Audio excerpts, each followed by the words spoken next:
News 18 India।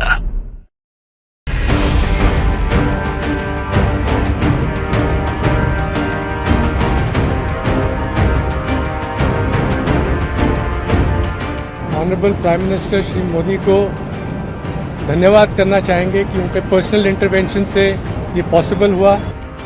प्रधानमंत्री मोदी ने वो कर दिखाया जिसकी उम्मीद बहुत मुश्किल थी। कतर जैसा देश जहां राजशाही है और कतर के अमीर का आदेश ही कानून है, वहां फांसी के फंदे से निकालकर देश के पूर्व नौसेना अफसरों को भारत वापस लाना अभूतपूर्व कामयाबी है। जैसे ही पूर्व नौसेना अफसर दिल्ली एयरपोर्ट पर उतरे, वैसे ही मौत को मात देकर पूर्व नौसेना अफसरों की सकुशल वापसी का समाचार देश के सोशल मीडिया पर ट्रेंड करने लगा। कांग्रेस पार्टी के प्रवक्ता से लेकर बीजेपी के नेताओं तक, यानी सत्ता पक्ष से लेकर विपक्ष तक, हर किसी ने इस पर खुशी जताई है, रिहाई का स्वागत किया है। और इस शुभ समाचार के पीछे अगर असली ताकत किसी की है तो वो है मोदी की सफल कूटनीति और अजित डोभाल की कड़ी मेहनत।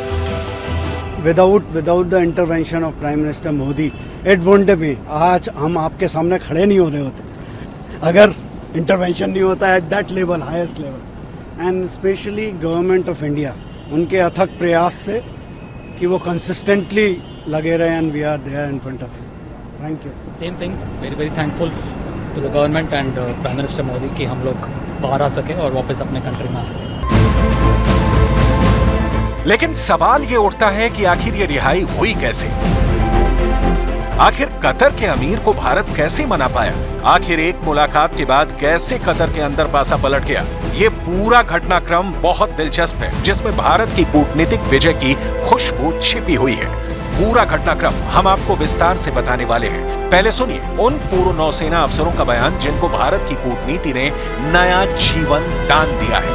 खुशी हो रही है कि वापस इंडिया पहुंच गए हम सेफ एंड साउंड, और definitely honourable prime minister Shri Modi को धन्यवाद करना चाहेंगे कि उनके पर्सनल इंटरवेंशन से ये पॉसिबल हुआ, और गवर्नमेंट ऑफ कतर के हिज एक्सेलेंसी द अमीर को कि उन्होंने ये होने दिया। एंड बस यही बोलना चाहेंगे। ये तिरंगे की ताकत है और ये कहने में कोई हिचकिचाहट नहीं है। मोदी ले आए मौत के मुंह से निकालकर, मौत के मुंह से निकाल कर आए हैं। मतलब कहते हैं कि झुकती है दुनिया, झुकाने वाला चाहिए, लेकिन इसको झुकना तो नहीं कह सकते हैं, लेकिन ये डिप्लोमेसी का डंका है। सोचिए, मौत की सजा दी गई थी। ये कतर से नए भारत का अभिनंदन है। मैं अभिनंदन शब्द का इस्तेमाल बहुत सोच कर रहा हूं, क्योंकि पाकिस्तान से अभिनंदन की भी घर वापसी हुई थी, और आज कतर से हमारे अपने जिनको मौत की सजा हुई थी उनकी वतन वापसी हुई है। पहले एक बार जरा पूरे मामले की टाइमलाइन पर गौर कीजिए। कतर की इंटेलिजेंस एजेंसी के स्टेट सिक्योरिटी ब्यूरो ने 30 अगस्त 2022 को 8 पूर्व नौसैनिकों को गिरफ्तार किया था। 26 अक्टूबर 2023 को 8 पूर्व नौसेना अफसरों को फांसी की सजा दी गई। 1 दिसंबर को प्रधानमंत्री नरेंद्र मोदी की कतर के अमीर से मुलाकात हुई, और इसके 73 दिनों के बाद ही पूर्व नौसेना अफसरों की रिहाई की खबर आ गई। लेकिन आखिर इन 73 दिनों में हुआ क्या? मोदी के हस्तक्षेप के बाद हालात कैसे बदलते चले गए, ये समझना भी जरूरी है। ये सभी अफसर कतर की नौसेना को ट्रेनिंग देने वाली एक निजी company Dehra global technologies and consultancy में काम करते थे। Dehra global defence service provide करती है। ओमान एयरफोर्स के रिटायर्ड स्क्वाड्रन लीडर खमीस अल अजमी इसके प्रमुख हैं। उन्हें भी 8 भारतीय नागरिकों के साथ गिरफ्तार किया गया था, लेकिन नवंबर में उन्हें छोड़ दिया गया। लेकिन तब 8 भारतीय पूर्व नौसेना अफसरों को नहीं छोड़ा गया था। इनकी पहचान captain Navtej Singh Gill, captain Saurabh Vashisht, commander Purnendu Tiwari, captain Birendra Kumar Verma, commander Sugunakar Pakhala, commander Sanjeev Gupta, commander Amit Nagpal और नाविक रागेश के रूप में की गई थी। इन सभी पर इजराइल के लिए जासूसी करने के आरोप लगने के दावे किए जा रहे थे। हालांकि कतर की तरफ से कभी भी इन आरोपों को सार्वजनिक नहीं किया गया, लेकिन जानकारों की माने तो इन सब पर कतर के सबमरीन प्रोजेक्ट से जुड़ी जानकारियां इजराइल को देने के आरोप लगाए गए थे। इसके बाद COP28 सम्मेलन में दोहा में 1 दिसंबर को प्रधानमंत्री नरेंद्र मोदी ने कतर के अमीर शेख तमीम बिन हमद अल थानी से मुलाकात की और द्विपक्षीय संबंधों को लेकर चर्चा की थी।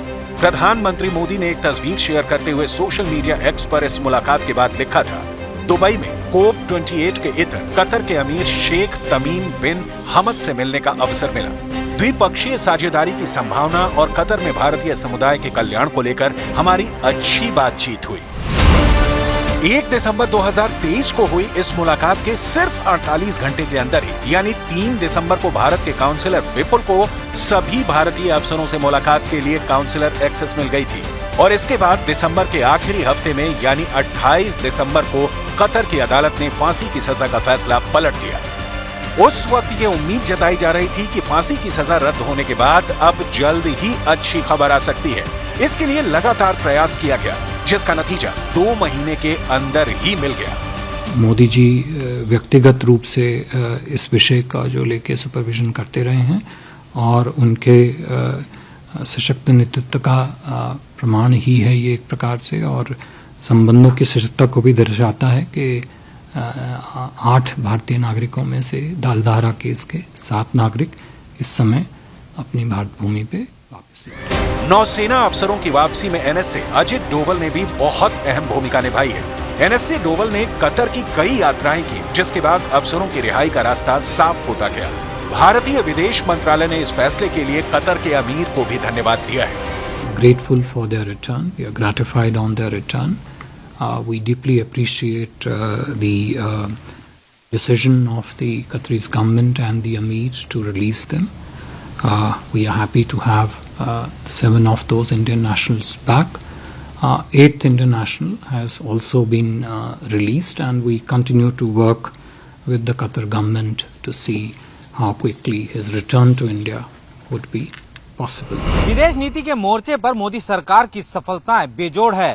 इजराइल से हजारों भारतीयों को सुरक्षित वतन वापसी लाने के लिए ऑपरेशन अजय चलाया, तो रूस यूक्रेन युद्ध के दौरान ऑपरेशन गंगा चलाकर सैकड़ों भारतीयों को खतरे से बाहर निकाला। जल, थल और वायु, ऐसा कोई मोर्चा नहीं जहां पर भारत ने अपने नागरिकों की रिहाई के लिए रेस्क्यू ऑपरेशन न चलाया हो। लेकिन कतर में मामला बहुत जटिल था, जिसको पूरी संवेदनशीलता के साथ हैंडल किया गया। नरेंद्र मोदी जी का पूरी दुनिया के जो राष्ट्राध्यक्ष हैं, जो हुक्मरां हैं, उनके साथ बहुत ही व्यक्तिगत अच्छे संबंध हैं।